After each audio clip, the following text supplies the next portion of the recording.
हाँ देखो बाबू, अभी हम अनुच्छेद कहाँ से कहाँ तक पढ़ चुके थे। भाग 6 में अनुच्छेद 213 तक। हमने 213 में क्या बताया था? 213 में बताया था राज्यपाल का अध्यादेश। राज्यपाल का अध्यादेश कौन से अनुच्छेद में? 213 में। और राष्ट्रपति के अध्यादेश बताए थे किस अनुच्छेद में है? राष्ट्रपति का अध्यादेश 123 में। राज्यपाल अध्यादेश कब लाता है? जब दो सत्रों के बीच में कितने महीने का अंतर हो? 6 महीने का। यहां तक हम पढ़ा चुके थे।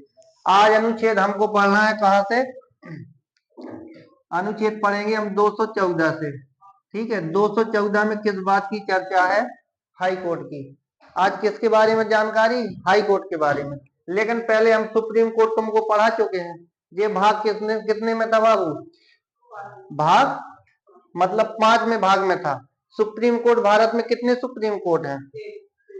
ठीक है, तो सुप्रीम कोर्ट कितने हैं भारत में? एक ही सुप्रीम कोर्ट है। कितना है? एक। लेकिन जो सुप्रीम कोर्ट है भारत में, ये न्यायिक पुनर्लोकन बोलते हैं। ये सुप्रीम कोर्ट की मतलब जिसकी अवधारणा किस देश से ली गई है, या सुप्रीम कोर्ट का प्रारूप किस देश से ग्रहण किया गया है? तो अमेरिका के संविधान से। तुमसे क्वेश्चन पूछेगा, जो सुप्रीम कोर्ट है, सुप्रीम कोर्ट को किस देश से ग्रहण किया गया है? तो कहां से? अमेरिका के संविधान से। लेकिन भारत में कितने सुप्रीम कोर्ट है? एक। किस अनुच्छेद में चर्चा है? अनुच्छेद हमने तुमको बताए थे, अनुच्छेद बताए थे 124। 124 में किस बात की चर्चा है? सुप्रीम कोर्ट की। अब सुप्रीम कोर्ट है भारत में, एक ही सुप्रीम कोर्ट है जिसमें अनुच्छेद 124 में चर्चा है। लेकिन हमने अनुच्छेद 124 में बताए थे कि वर्तमान में कितने न्यायाधीश हैं? कितने? 35 प्लस के। लेकिन बाबू यहाँ हाई कोर्ट है। हाई कोर्ट में कितने हैं? कौन से अनुच्छेद में चर्चा हाई कोर्ट की? 214। 124 अनुच्छेद और 214 में घटाएंगे तो कितने का अंतर है? 110 का। मतलब 110 का अंतर धीरे आगे भी अनुच्छेदों में जाएगा। भाग 5, 6। अगर जो भाग क्लियर से 5 पढ़ चुका है तो 6 में कोई दिक्कत नहीं है। अब अनुच्छेद हमने 124 में बताए थे कि सुप्रीम कोर्ट की चर्चा, और अब इसमें दूसरा पॉइंट है अनुच्छेद 125 और 126, 127, 128 और 129 और 130। अब तुमको पूछा था, हमने ये सारी चीजें पढ़ा चुके हैं। अनुच्छेद 124 में सुप्रीम कोर्ट की चर्चा है। अनुच्छेद 125 में न्यायाधीशों के वेतन। अनुच्छेद 126 में मतलब मुख्य न्यायाधीश अनुपस्थित रहेगा तो कौन? अन्य न्यायाधीश। इन चीजों की चर्चा। ऐसे ही हाई कोर्ट है। तो अब वर्तमान में जो हाई कोर्ट है, यहाँ हाई कोर्ट समझना, जो मतलब कि ये अपना क्या है? भारत है ना बाबू। ये भारत में हाई कोर्टों की संख्या कितनी है वर्तमान में? कितने हाई कोर्ट हैं? 25 हाई कोर्ट है। कितने हैं? 25। यहाँ समझना अच्छे से, कितने हाई कोर्ट हैं? 25। लेकिन सबसे पहले हाई कोर्ट मतलब कि भारत में हाई कोर्ट बने कब थे? तुमसे पूछेगा किस अधिनियम के द्वारा बने थे। सारे क्वेश्चन पूछते हैं। ठीक है, तो भारत में एक अधिनियम था। भारत में क्या लेके आए थे पहले हम? अधिनियम। अब अधिनियम लेके आए थे भैया, अधिनियम 1861 का। कौन सा अधिनियम था? 1861। तुमसे क्वेश्चन पूछेगा, भारत में जो मतलब कि न्यायालय की स्थापना हुई या हाई कोर्ट की स्थापना हुई किस अधिनियम द्वारा? तो 1861 के अधिनियम द्वारा। ठीक है, शुरू में मतलब जब बनाए गए थे, प्रारंभ में, या प्रारंभ कह लो या शुरुआत कह लो, जब बनाए गए थे तो भारत में कितने न्यायालय बनाए गए थे? ठीक है, कितने न्यायालय बनाए गए थे? 3 न्यायालय। कितने बनाए गए थे? 3। लेकिन 3 में से देखना, एक हमारा था कोलकाता वाला, एक कहाँ बनाया था? हाँ, एक कोलकाता बनाया गया था, और दूसरा ये मद्रास वाला कहाँ बनाया था? मद्रास। और तीसरा बनाया था कौन? मद्रास कह लो या चेन्नई, और एक मुंबई। पहले मुंबई बोलते थे, मुंबई को। ठीक है, बम्बई बोलते थे। तो कितने? कोलकाता, मद्रास, मुंबई। ठीक है, प्रारंभ में कब बनाए गए थे ये तीनों जब बनाए गए थे 1862 में। कब बनाए गए थे? 1862 में। कब बनाए गए थे बाबू? 1862 में। तो तुमसे पूछेगा कि भारत में जो उच्च न्यायालय की जो स्थापना हुई थी किस अधिनियम द्वारा? तो 1861 के अधिनियम। ठीक है। कितने उच्च न्यायालय प्रारंभ में बनाए गए थे? 3। ठीक है। कौन कौन? कोलकाता, मद्रास, इसी को चेन्नई बोलते हैं, और मुंबई। कितने? 3। लेकिन कब गठन किया गया था? 1862 में। कब? 1862 में। कोई दिक्कत है? यहां तक तो कोई दिक्कत नहीं है। 1862 में। लेकिन जब मतलब कि इनका गठन किया गया था पहली बार, जब जो अंग्रेजी जो शिक्षा थी, मतलब आईपीसी, आईपीसी थी, मतलब आईपीसी, इसको हम अंग्रेजी में बोल दे, अंग्रेजी में क्या बोल देंगे? हाँ, IPC, Indian penal, penal code, ये हो गया है। या बोल देंगे भारतीय दंड संहिता, हिंदी में क्या बोलेंगे? भारतीय दंड संहिता। ये भारतीय दंड संहिता भारत में कब लागू हुई थी? 1860 में बन के तैयार हुई थी, और 1862 में लागू हुई थी। 1862 में। लेकिन किसके समय? लॉर्ड मैकाले के समय। किसके समय? लॉर्ड मैकाले के समय। तो उसी लॉर्ड मैकाले के समय जब ये अंग्रेजी हुकूमत थी, तो उसी के समय भारत में कितने न्यायालय बनाए गए थे? 3। कितने? 3। कहाँ कहाँ पे? कोलकाता, मद्रास, मुंबई। लेकिन जो अब वर्तमान में जो न्यायालय बनाए जाते हैं, जैसे अभी लास्ट वाला वर्तमान में 25 है ना, अब 25 है। 25 में जो लास्ट अमरावती वाला बनाया गया था, उसमें कौन सा अधिनियम द्वारा बनाते हैं? जो मतलब कि भारत में न्यायालय का, हाई कोर्ट का जो गठन करेंगे ना हम, हाई कोर्ट का, तो अधिनियम का 1935। किस, कौन से अधिनियम के तहत? ठीक है, अधिनियम, क्वेश्चन याद रखोगे तुम। किस अधिनियम के तहत? वर्तमान में जिस राज्य में उच्च न्यायालय की जरूरत पड़ेगी, तो किस अनुच्छेद के तहत? अधिनियम 1935 के तहत। लेकिन पहले कौन से अधिनियम के पहले शुरुआत हुई थी? 1861। यहां तक समझ में आ गई बात? ठीक है। अब वर्तमान में तुम्हें पता है कि कितने हैं? 25 हैं। अब समझना, तुमसे क्वेश्चन पूछेगा क्या, अब पॉइंट बाई पॉइंट समझना यहाँ पर, फिर इसके बाद में हम बाद में लिखवाएंगे। पहले, क्या एक ही राज्य में, एक ही राज्य में एक ही उच्च न्यायालय हो सकता है? नहीं। अगर देखो, एक राज्य में एक उच्च न्यायालय हो सकता है अगर शायद जनसंख्या ज्यादा है, वहां वर्क लोड ज्यादा है, जैसे कि यूपी।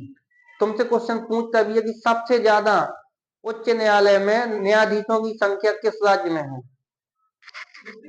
हाँ, तो यूपी में। मतलब यूपी में 160 से ऊपर है, 66 हो या 65 हो। ठीक है। किस राज्य में सबसे ज्यादा उच्च न्यायालय में न्यायाधीशों की संख्या सबसे ज्यादा है? यूपी में। और तुमसे क्वेश्चन पूछेगा कि सबसे कम कौन सा हाई कोर्ट है जिसमें न्यायाधीशों की संख्या सबसे कम है? तो गुवाहाटी। कौन वाले में है? गुवाहाटी वाले में। कौन से में है? गुवाहाटी। लेकिन यूपी है, यूपी बड़ा राज्य है, जनसंख्या ज्यादा है, यहाँ पर मतलब एक हाई कोर्ट तो हाई कोर्ट है, लेकिन एक साथ में क्या बनाया गया है? खंडपीठ।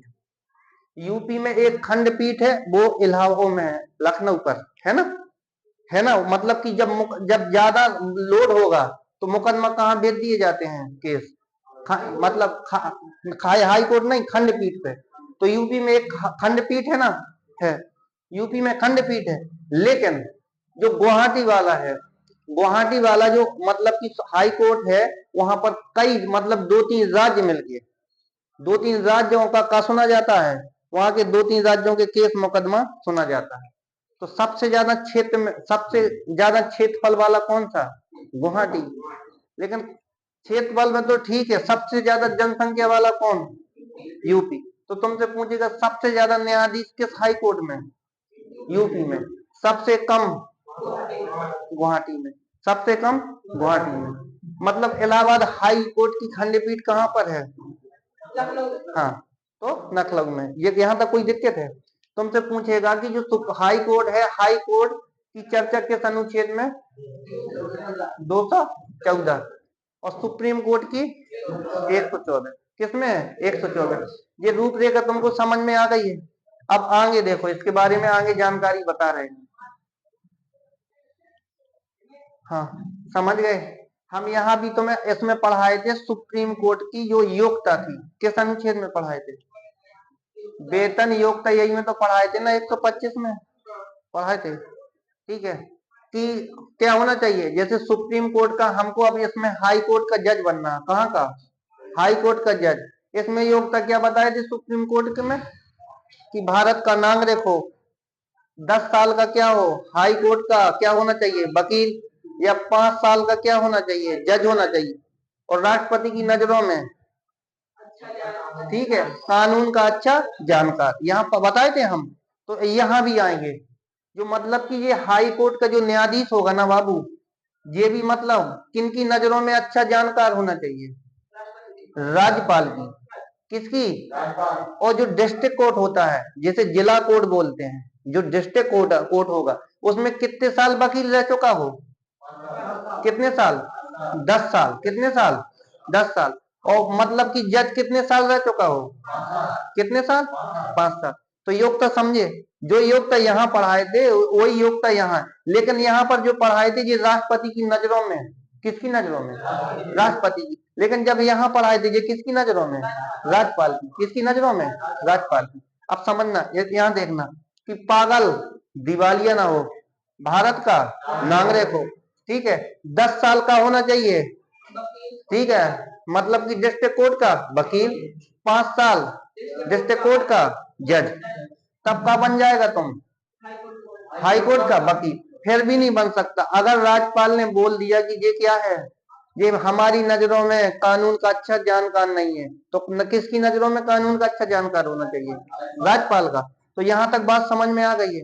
ऐसा ही यहाँ, अब देखो, जब सुप्रीम कोर्ट के जो न्यायाधीश हैं, मतलब जो जज हैं, बढ़ाए जाते थे, तो किसके आदेश द्वारा,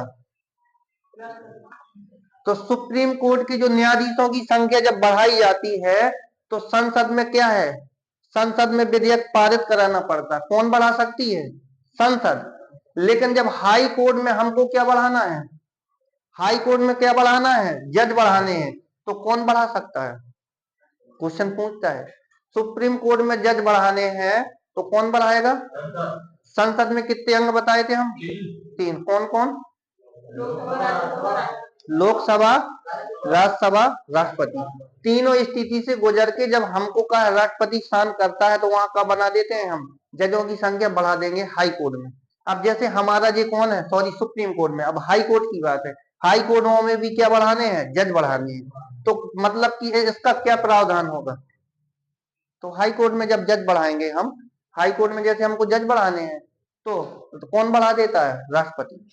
कौन बढ़ाएगा, राष्ट्रपति। कोई दिक्कत है, राष्ट्रपति कौन बढ़ाएगा, राष्ट्रपति।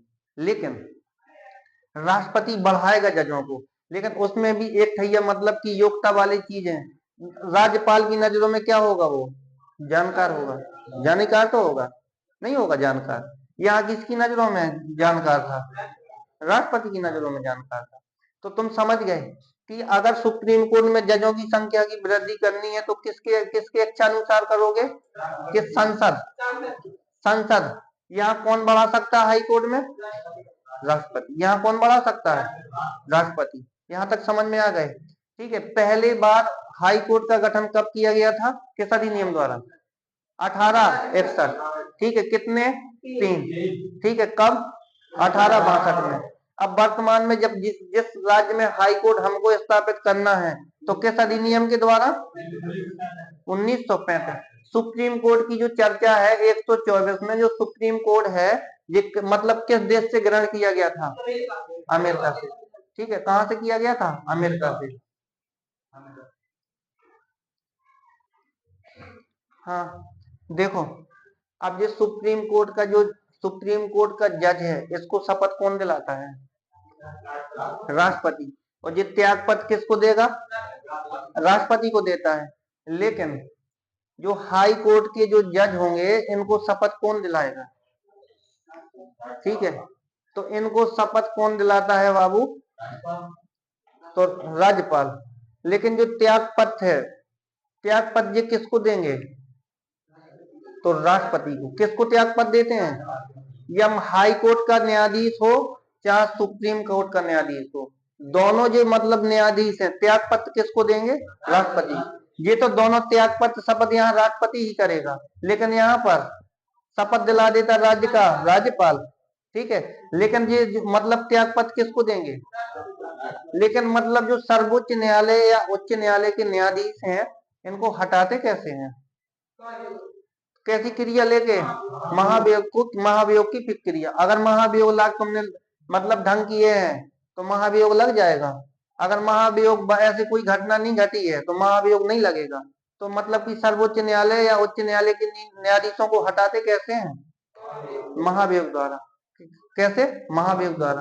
मतलब ये सर्वोच्च न्यायालय में जो न्यायाधीश है कितने साल रह सकता है? 65 साल। कार्यकाल कितना? मतलब अधिकतम 65। 65 का होगा तो रिटायर्ड हो जाएगा। कितने साल तक? 65 साल। इसके बाद जो सारी ये अनुच्छेद यहाँ जो पढ़ा चुके हैं ना, वही अनुच्छेद सारी ये हैं। इसमें तुमसे पूछेगा कि रिट की बात आएगी। किसकी बात आती है? रिट। अब समझना बाबू, जो रिट है, सुप्रीम कोर्ट रिट निकालता है अनुच्छेद किसके तहत? अनुच्छेद 32। और हाई कोर्ट रिट निकालता है किस अनुच्छेद के तहत? 226। रिट निकालने का अधिकार दोनों को है, लेकिन ये भी मौलिक अधिकार का जब हनन होगा, मौलिक अधिकार का हनन होगा तो सुप्रीम कोर्ट कितने प्रकार की रिट निकालता है? और ये हाई कोर्ट कितने प्रकार की? 5।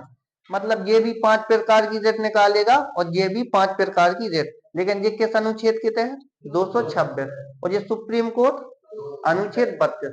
खाली मौलिक अधिकार के हनन पे दोनों का निकाल देते हैं रिट। तो दोनों को रिट निकालने का अधिकार है। हाँ, मतलब अन्य अन्य चीजों का मतलब कि तुम्हारा हनन हो तो हमने तुम्हें सुप्रीम कोर्ट में बताए थे किस अनुच्छेद के तहत रिट निकालेगा? बोलो, नहीं पता? हमने ये कहा था जैसे कि जब मौलिक अधिकार का हनन हुआ है तो सुप्रीम कोर्ट रिट काय से निकाल देगा? 32 मूल अधिकार का। अगर मूल अधिकार का हनन को छोड़ के और अन्य चीजें तो घटना घटी हुई है तो किस रिट के तहत तुम मतलब किस अनुच्छेद के तहत तुम कोर्ट में जा सकते हो? बोला था ना हमने। ऑप्शन दे दे, अनुच्छेद 137, 139। हाँ, जो हो बताना तुम, ठीक है ना? तो कल एक के बारे में अब आगे जानकारी दे, अनुच्छेद तुमको कुछ पढ़ने नहीं है, एक के बारे में और जानकारी देते हैं, ठीक है?